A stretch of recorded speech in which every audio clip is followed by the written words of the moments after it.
तो देखिए आज हम लोग नया टॉपिक शुरू कर रहे हैं काइनेमेटिक्स में ही। हम लोग बेसिकली जो पढ़ रहे हैं आज है सेंटर ऑफ मास पढ़ने के लिए। क्या पढ़ना है आज हमें? सेंटर ऑफ मास, इससे रिलेटेड टॉपिक हमें पढ़ना है। तो बेसिकली समझिए सेंटर ऑफ मास होता क्या है।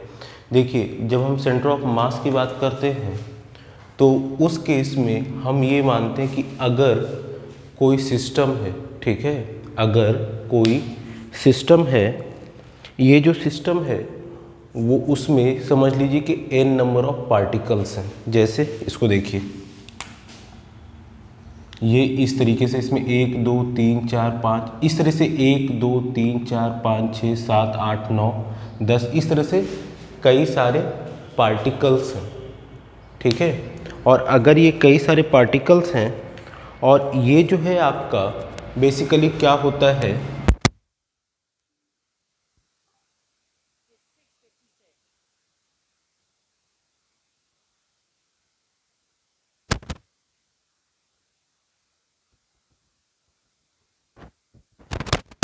ये बेसिकली क्या होता है सेंटर ऑफ मास। जब ये n नंबर ऑफ पार्टिकल्स मिलकर एक सिस्टम बना रहे हैं, ठीक है, n नंबर ऑफ पार्टिकल्स, कई सारे पार्टिकल्स हैं 1 2 इस तरीके से, और ये एक सिस्टम बना रहे हैं।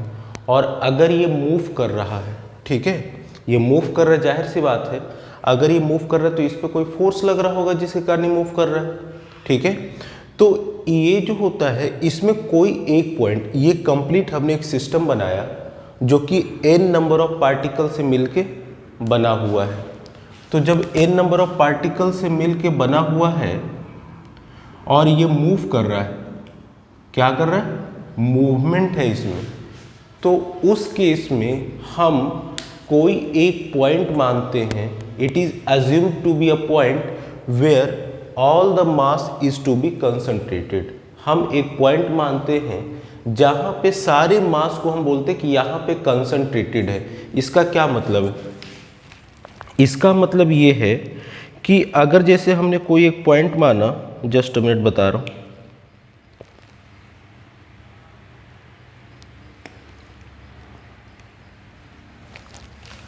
अगर हमने इसका मतलब कि कोई एक पॉइंट माना, जैसे मान लिया कि यहाँ पे है सेंटर ऑफ मास, तो हमने बताया कि सारे पार्टिकल्स, अगर कई सारे पार्टिकल्स से मिलके एक सिस्टम बन रहा और ये मूव कर रहा है, तो कोई एक पॉइंट होता है जहाँ पे ये जो ब्लैक पॉइंट है, ब्लैक डॉट, यहाँ पे सारे पार्टिकल्स का मास जो होता है यहाँ पे एज्यूम किया जाता है कि यहाँ पे प्रेजेंट है।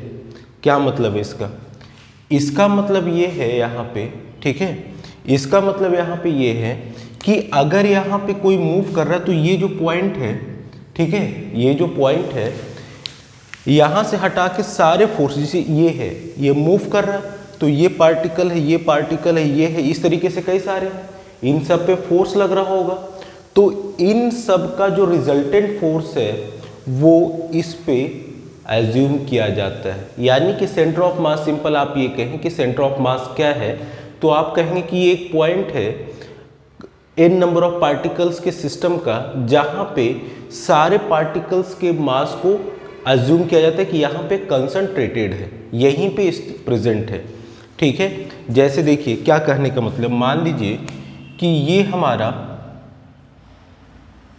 एक रेक्टेंगुलर शेप का बॉडी है, तो इसका सेंटर ऑफ मास कहाँ होगा? जस्ट अभी हम इसको सारा सॉल्व करेंगे, सारे वैल्यू सॉल्व करके हम आपको बताएंगे कि यहाँ पे इसके बीच में होता है। बट अभी थोड़ी सी बस जानकारी ले लीजिए कि यहाँ पे तो ये क्या है, बिल्कुल बीचों बीच होगा यहाँ पे सेंटर ऑफ मास। अगर ये सर्कल है तो इसका सेंटर ऑफ मास क्या होगा? सेंटर पे। क्यों? क्योंकि ये एक पॉइंट है जहाँ पे इस पूरी बॉडी के मास को भी यहाँ पे अज्यूम्ड टू बी कंसंट्रेटेड, यहाँ पे कंसंट्रेटेड है ऐसा माना जाता है, और ऐसा होता भी।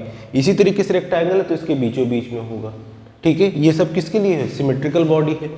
तो बेसिकली बस इतना कहना है कि जहाँ पे जिस पॉइंट पे सारे मास, जितने पार्टिकल्स प्रेजेंट हैं, उन सारे पार्टिकल्स के मास को किसी एक पॉइंट पे जब कंसंट्रेटेड हो माना जाता है, उसी पॉइंट को हम बोलते हैं क्या? सेंटर ऑफ मास। और ये कब होता है? ये तब होता है जब पार्टिकल मूवमेंट कर रहा हो। जब मूवमेंट करेगा तो इस पे एक फोर्स लगेगा ना, तो सेंटर ऑफ मास जो बताया कि हमने यहाँ पे है, यहाँ पे है, ये बेसिकली क्या होता है कि यहाँ पे क्यों होता है, क्योंकि हमने बोला कि हर पार्टिकल पे एक फोर्स लगेगा। ये फोर्स जो है एक इस पे एक फोर्स, इस पे एक फोर्स, एक फोर्स इस पे, एक फोर्स इस पे, तो इस तरीके से वेरियस अमाउंट ऑफ फोर्स होंगे। तो इनका जो रिजल्टेंट होता है वो इस पॉइंट पे ऐसा माना जाता है कि इस पॉइंट पे वर्क कर रहा है। ठीक है, तो इसीलिए इसको बोलते हैं कि सेंटर ऑफ मास है। क्यों?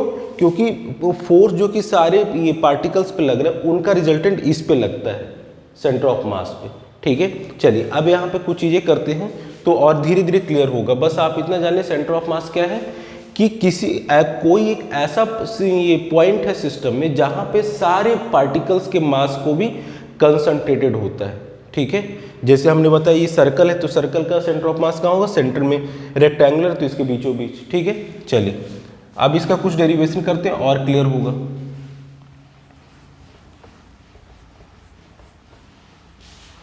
जैसे हमने माना कि सेंटर ऑफ मास आपको निकालना है तो position of centre of mass of two particles, जिसमें केवल दो पार्टिकल्स हों, उसका सेंटर ऑफ मास का पोजीशन क्या होता है। देखिए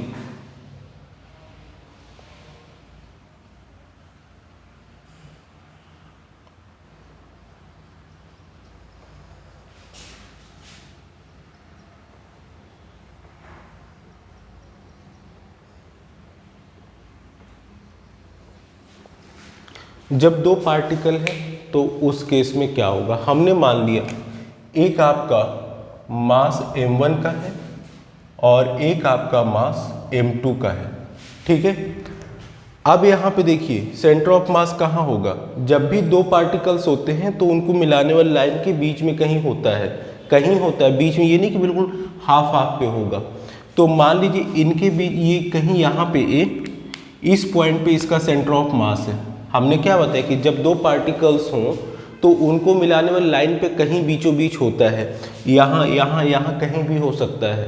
ठीक है, तो देखिए यहाँ पे सेंटर ऑफ मास ये हमने मान लिया कि ये इसका सेंटर ऑफ मास है, जो कि यहाँ से r1 डिस्टेंस है और यहाँ से r2 डिस्टेंस है। ठीक है, और टोटल डिस्टेंस जो है ये इन दोनों के बीच का वो कितना है, d है। कितना है, d। ठीक है, इनके बीच कितना डिस्टेंस है, d है। अब यहां देखिए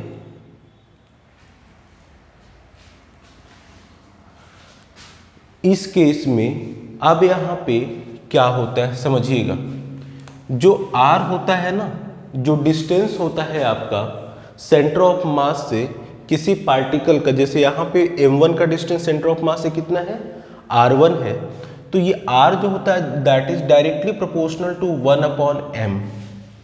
ठीक है, ये चीज याद रखिए। कहने का मतलब क्या है कि जो सेंटर ऑफ मास का जो पॉइंट है, ये पॉइंट है आपका। ठीक है, तो सेंटर ऑफ मास का जो डिस्टेंस है, ऑब्जेक्ट जितना ज्यादा लाइट होगा, हल्का होगा सेंटर ऑफ मास से, वो ऑब्जेक्ट उतना ही दूर होगा, उसकी डिस्टेंस उतना ही ज़्यादा होगी। अगर ऑब्जेक्ट ज़्यादा वेटेज है, उसका ज़्यादा वेट है मतलब कुछ ज़्यादा भारी है, तो सेंटर ऑफ मास का जो डिस्टेंस होगा वो क्या होगा, कम होगा। यानी कि मास ज़्यादा, distance from centre of mass कम। ठीक है, तो ये चीज़ होता है। तो यहाँ पे देखिए, तो ये थ्योरम होता है, याद रखिएगा कि r is directly proportional to 1/m। क्या मतलब है, कहने का मतलब कि अगर मास ज़्यादा है, ठीक है, अगर मास ज़्यादा है तो उस केस में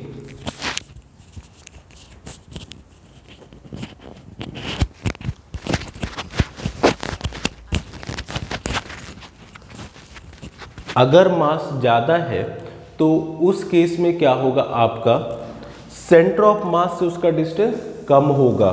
ये थ्योरम है, याद रखिएगा। तो r is directly proportional to 1/m।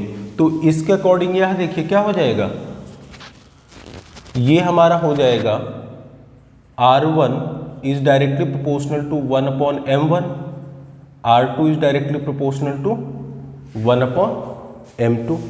ठीक है, तो यहां से आपका क्या हो जाएगा, देखिए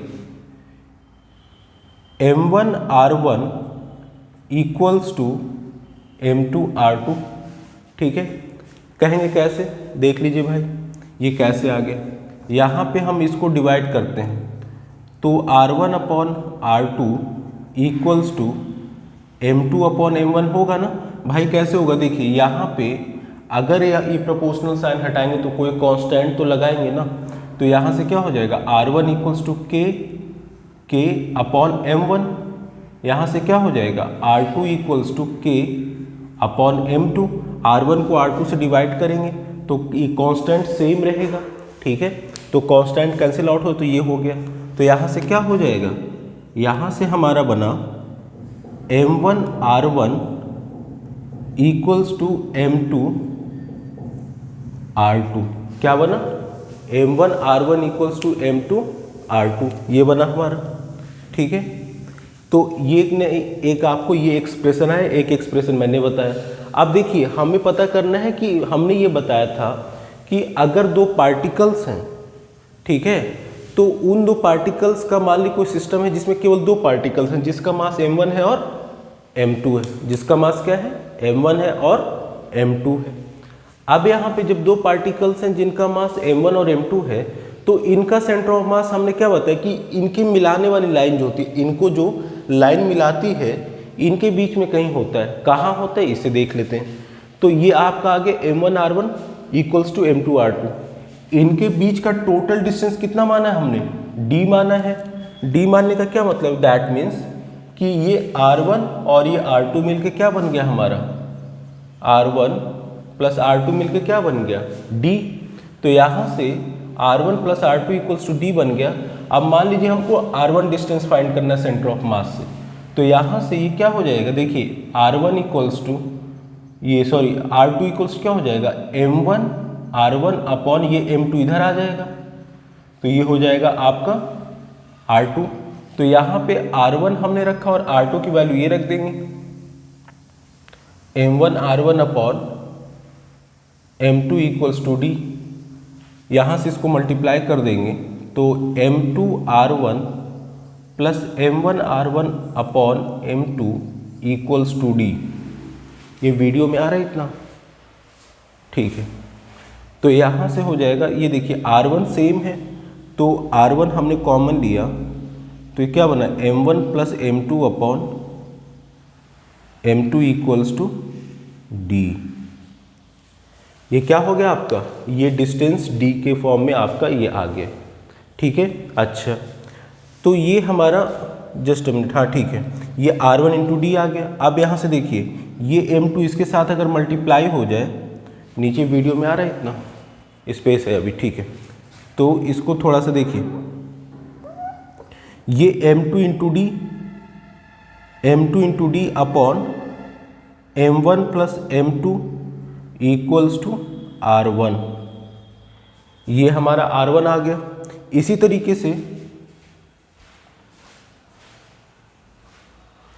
तरीके से हमारा r1 आ गया। अगर हमें r2 फाइंड करना है तो यहाँ पे r1 था तो m2 था, तो इसी तरीके से आप देख लेंगे, ये हो जाएगा m1d upon m1 plus m2 equals to r2। तो ये चीज़ें मिल गई हमें। r1 मतलब कि सेंटर ऑफ मास हमने बताया, इनके मिलाने वाली जो लाइन इस पर कहीं होता है, तो वो डिस्टेंस आप इससे निकाल सकते हैं कि अगर यहाँ पे position of centre of mass of two particles, कोई सिस्टम है जिसमें केवल दो पार्टिकल्स हैं जिनका मास m1 है और m2 है, तो हमें पता करना है कि इनका सेंटर ऑफ मास कहाँ होगा। तो भाई इनको मिलाएंगे लाइन को, अगर यहाँ तो ये लाइन मिलाएंगे, तो वैसे ही यहाँ पे हमने एक स्ट्रेट लाइन ड्रॉ की, यहाँ पे कहीं होगा। तो हमने माना कि सेंटर ऑफ मास जो पहले से r1 पे है और दूसरे से r2 पे है और इनके बीच का टोटल डिस्टेंस d है। तो उस केस में हमने आपको बताया कि r1 is directly proportional to 1/m होता है। दैट मीन्स कि बॉडी जितना ज़्यादा वेट होगा बॉडी में, वो सेंटर ऑफ मास से उतना ही क्लोज होगा, उतना ही नज़दीक होगा। अगर कोई ऑब्जेक्ट जिसका मास कम है तो वो सेंटर ऑफ मास से उतना ही दूर होता है। That means r is directly proportional to m। यहाँ पे प्रोपोर्शनैलिटी साइन हटाएंगे कांस्टेंट आएगा, यहाँ भी प्रोपोर्शनैलिटी साइन हटाएंगे कांस्टेंट आएगा। इन दोनों को हमने डिवाइड किया तो ये कांस्टेंट से कांस्टेंट कैंसिल आउट हो गया, ये हमारे m2 अपॉन m1 आ गया। m1r1 equals to m2r2। तो आपको 3 एक्सप्रेशन याद रखने हैं। पहला है आपका this is equation number 1, this is equation number 2 and this is equation number, ये आपका इक्वेशन नंबर 3। तो अगर आपका दो ऑब्जेक्ट है तो उस केस में आपको पहला ये m1r1 इक्वल्स टू m2r2, दूसरा ये आपको डिस्टेंस फाइंड करने के लिए, और ये अच्छा। अब यहाँ पे एक और एक्सप्रेशन है, वो जरा देख लेते हैं। वो एक्सप्रेशन क्या है कि मान लीजिए इन दोनों ऑब्जेक्ट का मास सेम है, ठीक है, हमने मान लिया स्पेस है, ठीक है। अब यहाँ देखिए हमने इसको मिटा दे रहे हैं इस लाइन को ताकि स्पेस बन जाए। हमने मान लिया कि m1 इक्वल्स टू m2। अब जरा एक्सप्रेशन में देख लीजिए, ये r2 था ना, r2 की वैल्यू ये जो है हम यहाँ पे लिख लेते हैं m1d upon m1 plus m2 ये था। अब यहाँ पे मास सेम है तो m1 इक्वल्स टू m2 है, तो हम मान लेते हैं m1 इक्वल्स टू m2 है, तो उसकी वैल्यू हमने m मान लिया। तो यहाँ पे हो जाएगा m into D upon m plus m, तो r2 की वैल्यू हो जाएगी m d upon 2m, m से m कैंसिल, क्या बचा d/2। इसका मतलब ये हुआ कि ऑब्जेक्ट, जो दो ऑब्जेक्ट हैं अगर उनका मास सेम है तो उस केस में डिस्टेंस इनका मिड में होगा, मतलब कि बीचों बीच में इनका सेंटर ऑफ मास एग्जिस्ट करता है। और जैसे ही बॉडी जितना लाइट होता जाएगा सेंटर ऑफ मास शिफ्ट होता जाएगा, दूर होता चला जाएगा। तो अगर दोनों पार्टिकल जिनका मास सेम है, दोनों का वेट सेम है, मास वेट नहीं मास सेम है, तो उस केस में कहाँ होगा d/2 पे, बिटवीन द पॉइंट्स। आ रही बस हम, चलिए ठीक है। अब नेक्स्ट लेक्चर में हम इस पर एक न्यूमेरिकल करेंगे। चलिए थैंक यू।